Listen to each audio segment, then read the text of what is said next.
Hi, and welcome to Gaming with EaselJS, an advanced Canvas course on Tuts+. In this lesson, we're going to be setting up our development environment and having a look at the tools we'll be using to automate our workflow so that we can concentrate on coding.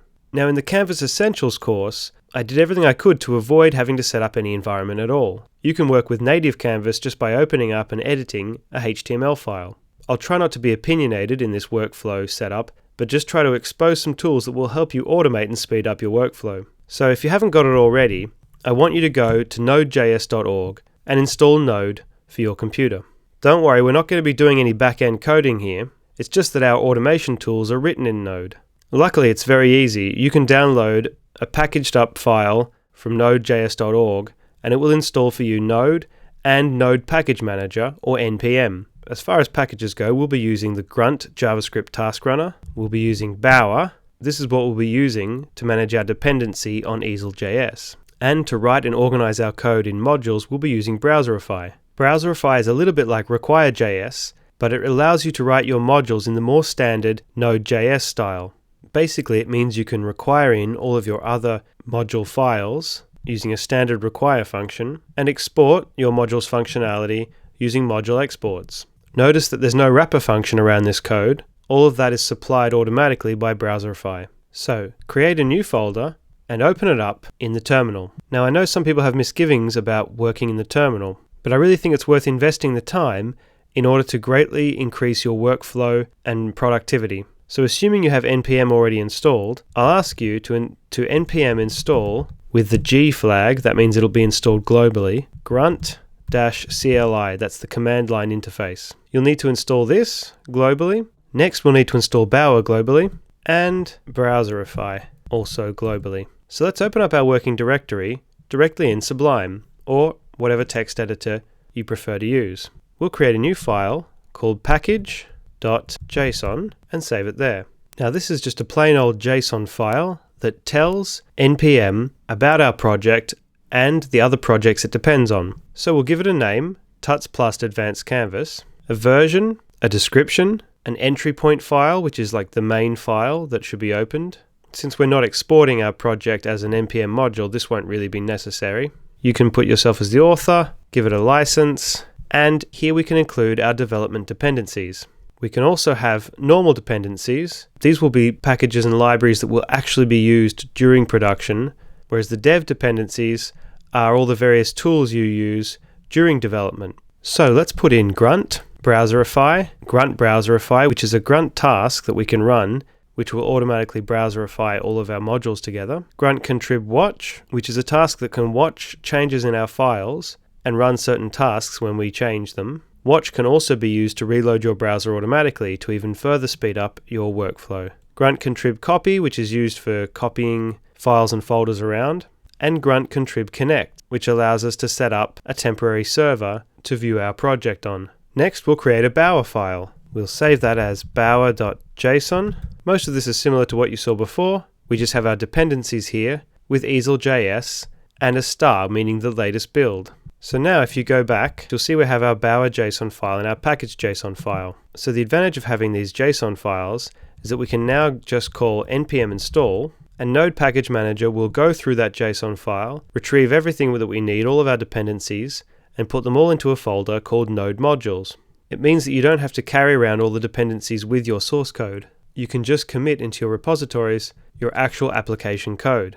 Let's run Bower install, and it will retrieve EaselJS and put it into the Bower components folder.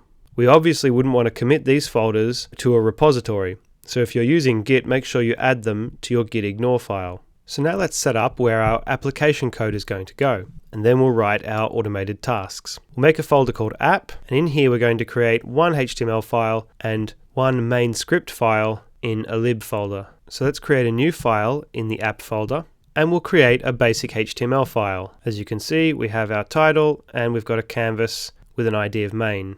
We'll save that as index.html, and then inside lib, we'll create a main.js file. And we'll just console log app started. So let's create a new file in the top level and we'll call it gruntfile.js. I won't go into a lot of detail about Grunt and the various things you can do with it, But if you'd like to find out more, there's a great course on Tuts Plus called Getting Good with Grunt by Andrew Burgess. For it to work correctly, we have to export a function on module exports of the grunt file. Toward the end of our file, we'll need to load in all of the tasks that we installed using npm. We've got contrib copy, watch, connect, and browserify. We can register a couple of tasks. One, when we want to build our project, which we'll call browserify and copy, and the other, which is the default, we'll build the project, connect it so that we can view it on a local host port, and then it will watch the directories for changes, and we'll hook up watch so that it calls build so that it'll re-browserify and copy everything again.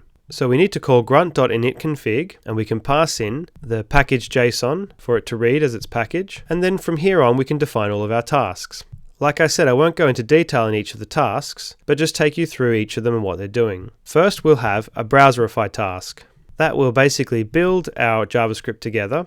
We'll be exporting everything into a build folder which doesn't exist yet as app.bundle.js inside a script subfolder. For browserify, we just need to put in all of our top level files. So we're going to have one main.js file, and that will be calling and requiring the rest of our files. So we only need to pass that in. Next, we want to make a copy task. Copy will have two subtasks, scripts and HTML. Scripts will basically be moving any script files. Our first copy task will take EaselJS and any other third-party libraries and move them into the build/scripts folder. By passing expand and flatten, we'll be assured of ending up with a single scripts folder and no subfolders. Next, we'll move our index.html file out of app and into build as well. This means we'll end up having one build folder that has all of our game assets in it, including the HTML file, and everything will be run out of there. We won't be working in that folder, we'll be working in the app folder, but everything will get compiled into that build folder. Next, we have a simple connect task. This is what sets up a static local server for us to preview our work on. We'll just pass in the port of 9001 and set the base folder to build. This means that build will be the root of our 9001 port. Finally, our watch task. Now we'll tell watch that it should watch the files in app/lib and any subfolders and any JS files, and it should also watch any HTML files in app folder. If it sees changes in those files, it should call the build task. By passing in the options live reload equals true, we don't even have to refresh the browser to see any changes we've made. It does mean that we have to add a little script to our index file.